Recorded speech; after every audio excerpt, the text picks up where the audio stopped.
Hey guys, it's Harvey. Welcome back to my channel and welcome back to Hustle Cat. So we're about to sit down for breakfast with our coworkers and we'll see what happens. I'm not really sure what that involves, but sure. Okay. She gives me a grin and a wink, then takes a seat at the table next to Reese. I notice that somebody set the table while I was talking to Finley. Mason and Hayes should be out in a minute, Avery.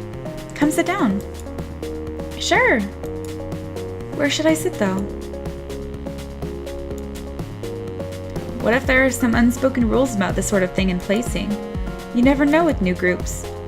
Landry answers the conundrum for me by beckoning to the seat between him and Finley. Quietly, I take the seat. Mason emerges from the back with a large tray balanced atop each hand. One tray has a giant stack of French toast. The other is some kind of egg thing. I'm not sure, but it looks amazing. Whoa! I had no idea how hungry I was until just now. She sets the trays down in front of us and then returns to the kitchen. I hope she gets back soon because I'm about to be on that egg like mochi on wet food.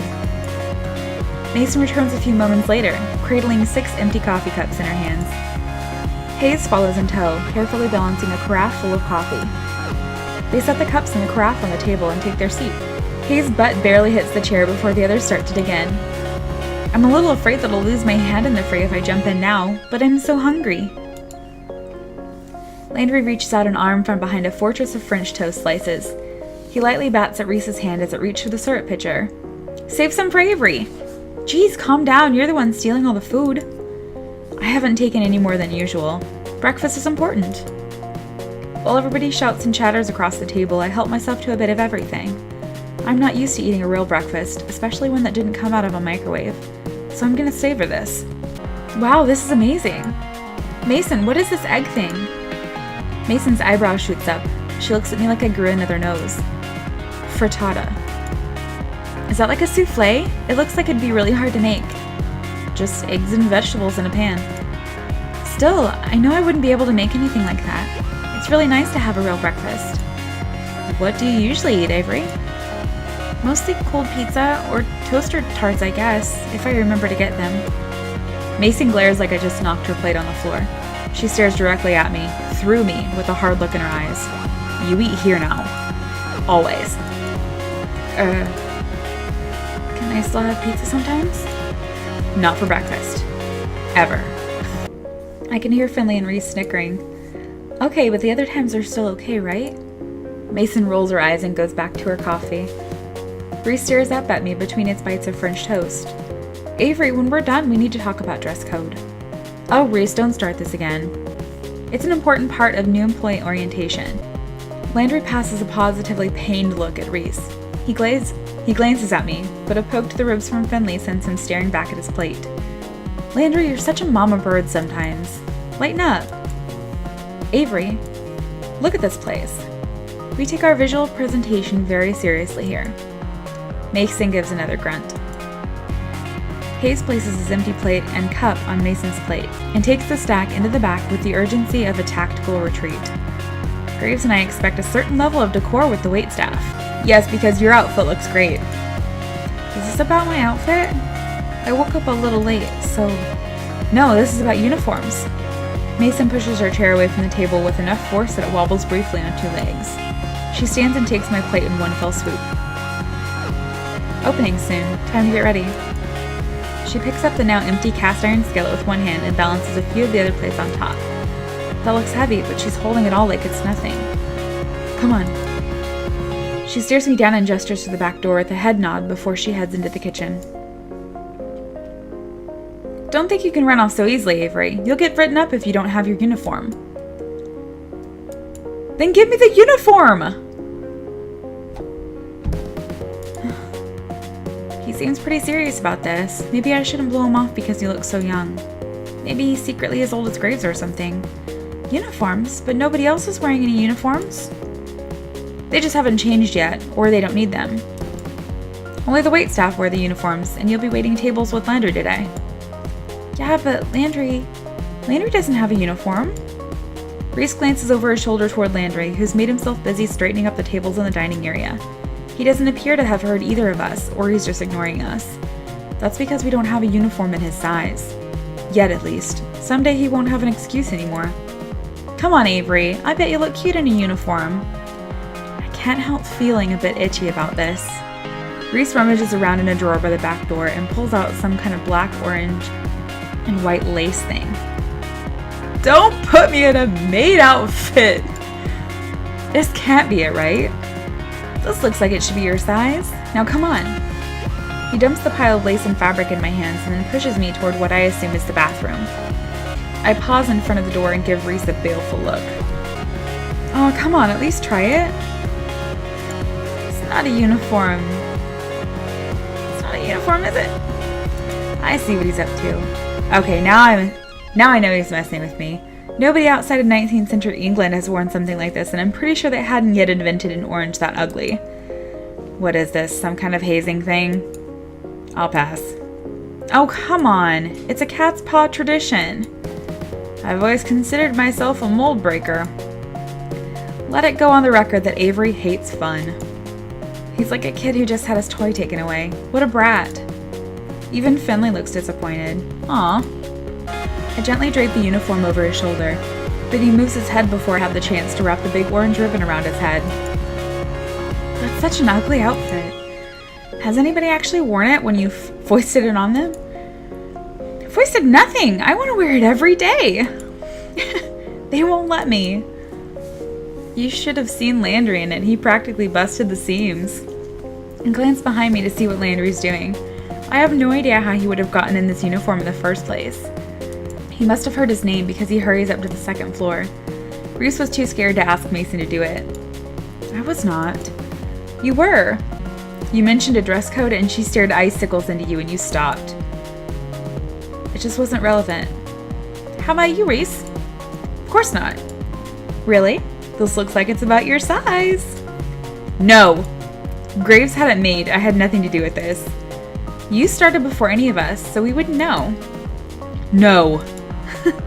I bet you look like a little prince. I'm leaving. I have to get ready for cat detail. Finley's face is just like, uh-huh. Okay, Your Highness. Leaving. Reese storms off. He disappears around the corner that leads to the kitchen. What, like you don't like to be Hayes? You can't just like dish it then not take it. I kind of like her sass sometimes, but sometimes it's a little Finley gives me a light punch on the shoulder and a sly grin. I bet if you talk to Graves, he might have a picture of Reese in that uniform. Nah, I'm good. Ah, spoiled sport. Well, I better get to work too. Good luck on your first day.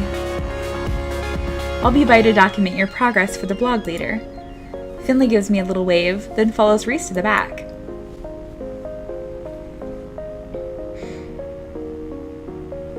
I guess I should find where Landry ran off to. He's training me today after all.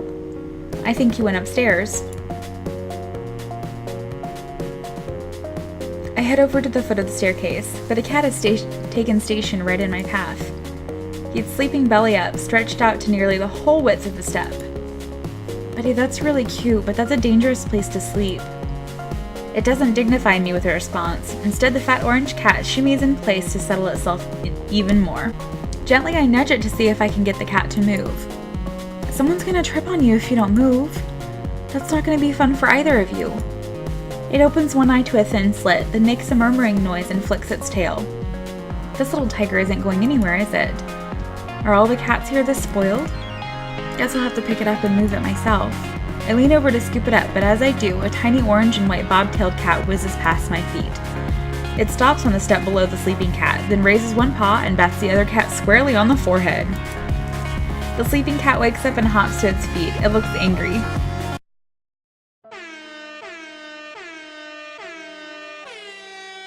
Am I gonna have to break up a cat fight? Hey, you two! The bobtail flattens its ears and stares intently at the orange cat. They both perk up when they hear a voice from above. Ah, it's Hash Brown sleeping on the stairs again. The orange cat, Hash Browns I guess, trots away. Landry works his way down the stairs, eyes on the bobtail kitten. Was it really necessary to smack him? You should be nice. The bobtail turns its head in a wide arc, almost as if it's giving an okay, whatever. In response, it lazily struts over to the windowsill and takes up sentry. The cat's name is Hash Browns? Why not? It's super cute. Yeah. Graves names all the cats here. He comes up with some interesting ones. What are some of their names? Well, at the moment there's Ramona, Shinsuke, Kotick, Owl, Bramblepelt, now Hisa, Valentine, Marina, Ein, Junta, Jam Band, and so on. Holy crap, which one was that bobtail? Oh, his face falls. Why does he look so nervous? Why don't you ask Reese later? Huh. Is that his cat? Did he name him or something? Is it a bad name? No, he's... Graves should have told you about... Let's get to work. It's time to open.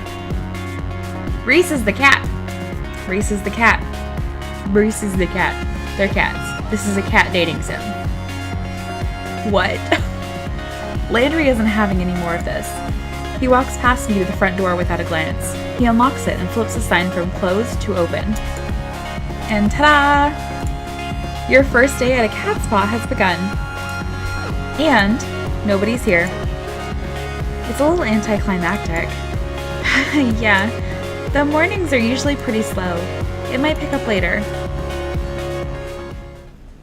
It didn't. At all. All day. Aw. Sure, a few people came in, and Landry had me wait their tables while he supervised. It went pretty well, and he made a couple bucks in tips, but that was it. Finley came down a couple of times to check in, and I saw Mason and Hayes every time I went into the kitchen, but I didn't see Reese at all. Reese's bobtail cat, on the other hand, was all over the place. I think I see why he'd take a shine to this one. They're both complete hams. Not that I mind it was slow. It just meant I got to play with the cats more. There are like 10 of them here. Maybe? I can't get a solid count on them. They seem to vanish sometimes. Looks like there are a lot of areas around here for them to hide. Thank you for your help today, Avery. Landry, Finley, and I just finished wiping down the tables. Mason was gone before the cafe closed. I don't know where Hayes went. So how'd you like it? Is it always this quiet? I mean, not that I'm complaining. Not always. Tomorrow should be busier for sure. I've got plans. Oh, we should get here early then, huh? Don't say that like you're always early. Oh, I have to come in earlier? Don't worry too much about it, Avery. Just show up at your regular time. Okay, thanks. I can't imagine what busy means here. What, like 6 people in here at the same time? I've got a little more work I want to do on the blog, so you all go ahead. I'll close up if Graves doesn't get here to do it. Oh, thank you. Avery, you can head out. Thanks. Are you leaving now? I could walk with you. I'll be out in a bit. You go on ahead. Oh, alright. See you all tomorrow. Night.